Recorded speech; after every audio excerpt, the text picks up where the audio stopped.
What's up guys? My name is David Warren. Welcome back to my channel. Today's video we're going to talk about my full-time job.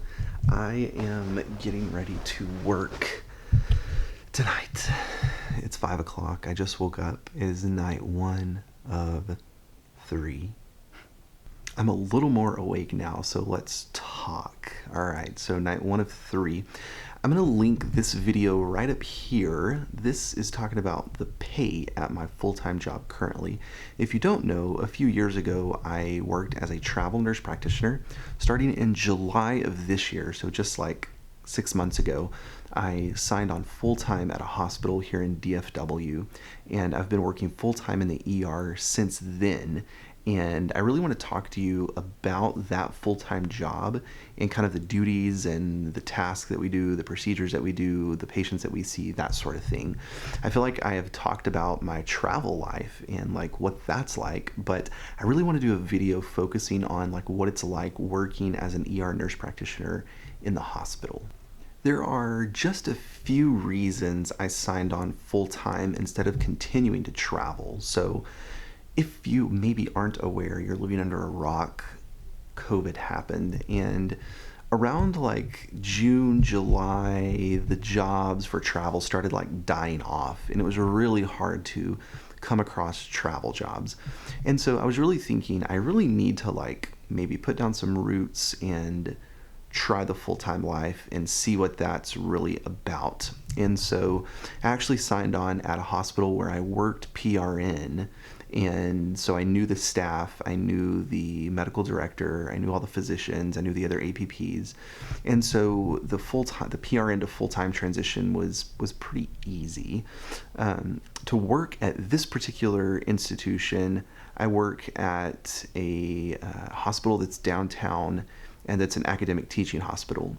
And I work through a third-party physician group. So my salary video from whenever that was, that I posted up a few minutes ago, is from this particular job. And so if you watch that video, you know that I work for like a third-party physician organization, and that organization staffs the emergency department. And so that's where I get my paycheck from. And so I don't physically work for the hospital, but I have like privileges at the hospital. And so going back to full-time job, no matter who you are, where you're at, whenever you get a full-time job as a nurse practitioner or even as a physician, you're going to have to go through hospital credentialing. And so the hospital credentialing process takes months. It takes anywhere from like 3 to 6 months, and it's a process by which you submit basically everything about your life. So you have to submit like your social security number, your name, your address, where you've lived before, all your licenses, your certifications, your like ACLS, PALS, BLS, ATLS, whatever other certifications you have. Submit that to the medical staff office, and then the medical staff committee will meet and approve you.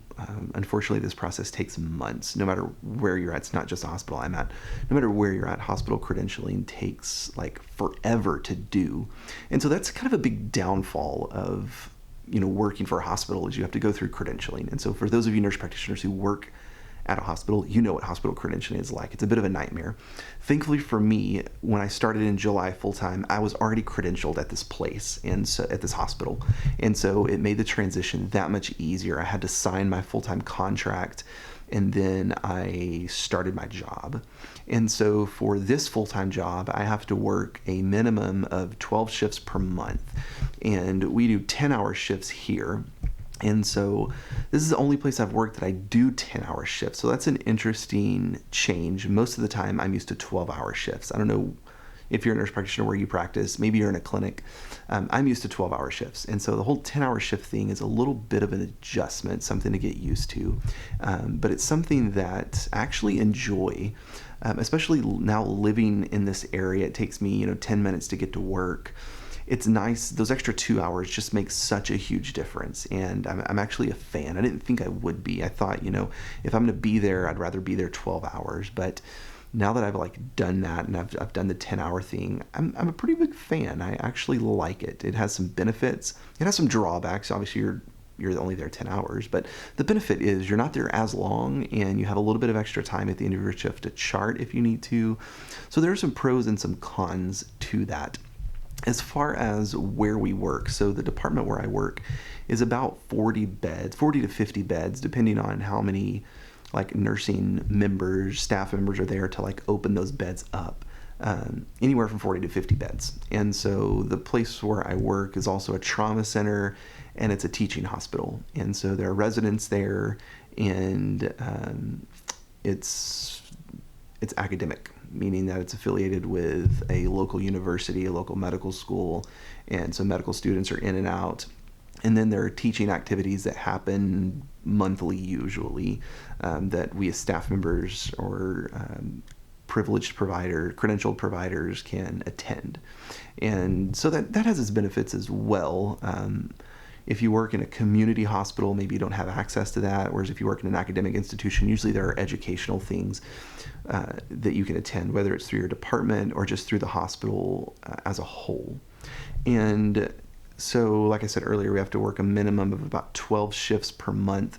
We can work more, and so sometimes we may work 13 or 14 or 15 or 16 shifts.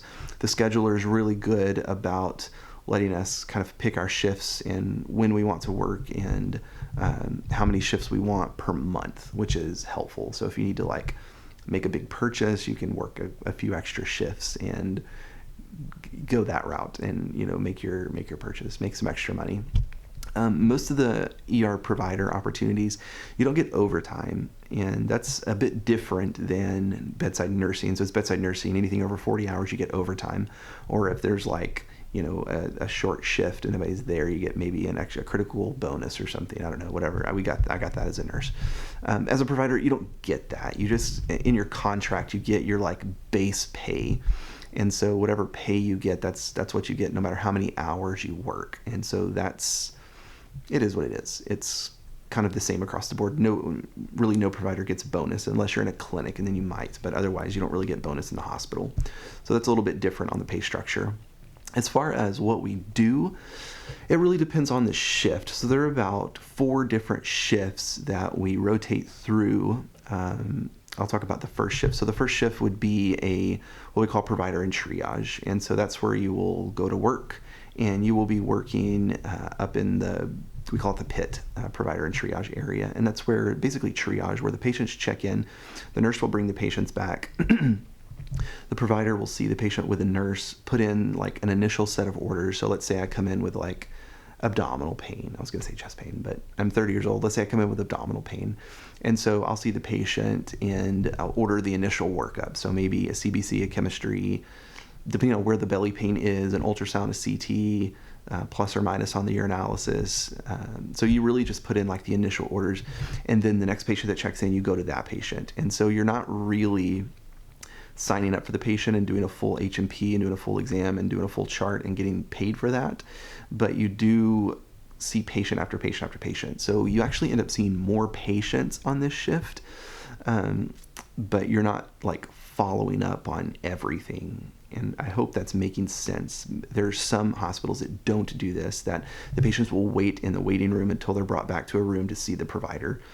Some hospitals, on the other hand, have this provider and triage system where there's a provider assigned to triage, and that, especially busier hospitals where there's 20 or 30 people in the waiting room at all times, and the patients are brought back for triage, the provider will see them, order the initial workup, and then put them back in the waiting room, and then somebody else will follow up on that when they get back, when the provider that's going to be seeing them and doing the full H&P actually signs up for the patient. So I hope that makes sense. And again, not every hospital does that, but a good variety, a good number of the hospitals do that. And I think it's helpful because it really gets the patient seen faster and it gets the workup ordered. So let's say there's like a chest pain or something out there, and our lab is really good about, even if they're out in the waiting room, they will call the provider who ordered the test and say, hey, your troponin is whatever, 3 or whatever. And so that's super handy that, instead of the patient waiting out there 4 hours, the patient's brought back, I can see them, or whoever's in triage can see them, order the workup, and then if there's something that's emergent, we get notified about it, and we can say, hey, let's get that patient back to a room and get them seen. So I'm not necessarily, and I'm speaking to me, whoever's working this shift is not necessarily following up on everything, but we're like getting the workup started and then getting the patient to the right place. And so that's the provider and triage shift. The pay for that shift is a little bit differently. So if you watched my pay video earlier for this job, we're paid on like a base rate plus RVU plus a small bonus. For this pit shift, we're paid like a flat base rate, and that's, I think, $75 an hour. And so it's a little less, but we're not, the pit shifts are split up among the providers. And so we're not doing, 12 pit shifts per month, maybe one or two, depending on, we kind of rotate through the different shifts. The next shift would be the fast track shift. Probably one of my least favorite shifts. We work in like a fast track area, and there are just fast track patients that come like hour after hour after hour, and it's like mind blowing. And it's like the level 4s and 5s, and it's just frustrating. But as you can tell, it's probably my least favorite. I like the critical care and the sick patients, but again, we rotate through the shifts, so this is not something that we're doing 12 shifts a month, maybe 2 or 3 shifts a month. We get assigned to fast track. And so that's one thing I like about this job, is we get to rotate through the different areas, the different pods. And so we're not stuck in like one area, because if you work like 12 shifts on the main, you're going to get burnout. If you work 12 shifts in the pit, you're definitely going to get burnout. If you work 12 shifts in fast track, you're going to want to quit. So it's nice that we get to like split that up a little bit. The fast track, again, we see level 4s and 5s. If you don't know the ER triage system, it's like a level 1 through 5 system. So I've explained this in prior videos. Level 1 being the most acute, that's somebody that's like actively dying, all the way to level 5, who is like somebody that has a rash and needs discharge paperwork and can go home with a script. And so that's the triage system we use. And so the fast track is kind of what it sounds like. It's a fast track. It's like something where minor, non-urgent issues can come. So UTI, rash, pre-COVID, like bronchitis, cough, URI type stuff. Even now, the stable COVID patients come over to the fast track area, and we can dispo them. So they may just need like a swab, a strep swab, a urinalysis, a pregnancy test, chest x-ray, whatever it may be. And so that's kind of how the fast track shift works. It's very mindless. However, you do kind of have to be careful, because sometimes you will get some sicker patients in that particular area. So you have to keep your thinking cap on. The other 2 shifts that we work are main side shifts. There's a day and a night shift. And so those are like in the main pod of the emergency department. And we're seeing basically whatever comes through the door. And so we work closely with the attendings on that shift. And it really depends on the provider. Our attendings are good. If you're not comfortable working on the main, our attendings are really good about helping and being there to talk about stuff. However, they're also good if you're independent and you want to work like autonomously and you don't need their help. Like there's been shifts that I've worked, and me and the attendings have like, talked, but we haven't discussed patient care. And so it really depends on the APP's comfort level as to their relationship with the attending on the main side shift. So again, on the main side shift, you're seeing critical care and like main side patients. So usually the level 1s and 2s, some level 3s get over there. And you're seeing whatever comes in. So you're seeing strokes, STEMIs, traumas, sepsis, septic shock, cardiac arrhythmias. We are transplant hospitals, so we see a lot of post-transplant issues, lots of surgical complaints, surgical abdomens, stuff like that. And so that's the more like emergency medicine, critical care aspect of the job where I'm at. And so I like those shifts because I like the critical care aspect. There are some providers who just want to do fast track. And so we kind of all get to know each other and know like our preferences. And so like the providers that really want to lean to the fast track get assigned there more. The providers that want to do like the more main side shifts get assigned there more. So our scheduler's good about kind of putting us in our niche as to where we want to be, which is super helpful. Again, I like the more main side shifts, critical care, the sicker patients. Those are fun, and that's really where you develop your skills. So at this particular hospital, we can do pretty much any procedure. So anything from like running a code to putting in a central line, putting in an art line, chest tubes, lumbar punctures, intubation. Those are some of the procedures that we do. And again, that's obviously going to depend on the patient, what the patient needs, but that's a little bit about like kind of a window into the main side of the emergency department. Some of the pathology we see over there, again, like STEMIs, strokes, traumas, sepsis, septic shock. people who are intubated for whatever reasons, end-stage COPD, respiratory failure, lots of renal failure, emergent dialysis, things like that. So you're more like true ER patients that actually need to be there. So as far as volume, I think we see about 200 to 300 patients per day, so smaller volume compared to some, but there's enough volume to go around. Nobody's really sitting around waiting for patients to show up. We're pretty good about jumping on, having the volume and being able to jump on patients whenever they show up. And so you can really see how many ever patients you want. At this hospital, our consultants are super nice, very friendly hospitalist group, super easy to admit patients to the hospital here. You don't really get any pushback. And we use Epic at this particular place, and so it's nice that we can use Epic Chat. So for you Epic users, you may know what Epic Chat is. It's like a little instant message thing within Epic that you can like message other providers. And so whenever we're talking to consultants, we mainly use Epic Chat, which is super helpful that you're not like tied up on the phone. You can link Epic to like your cell phone or your iPad, and so you can just like text the hospitalist and say, hey, I've got X, Y, and Z, come see them, admit them, whatever. So that's definitely a plus to being here, as the consultants are very nice, very helpful, always willing to like come see patients and do their part. And at some hospitals, that's more of a challenge, as you're going to see people who don't want to come, don't want to admit the patient, giving you pushback, whatever. That's not here, and that's one thing I really, really, really like about this place. And the main reason I wanted to do this video is because if you haven't seen this video here, I'm going to link it up. It kind of tells you my plans for 2021, and if you've seen that, I'm going to start back being a travel nurse practitioner.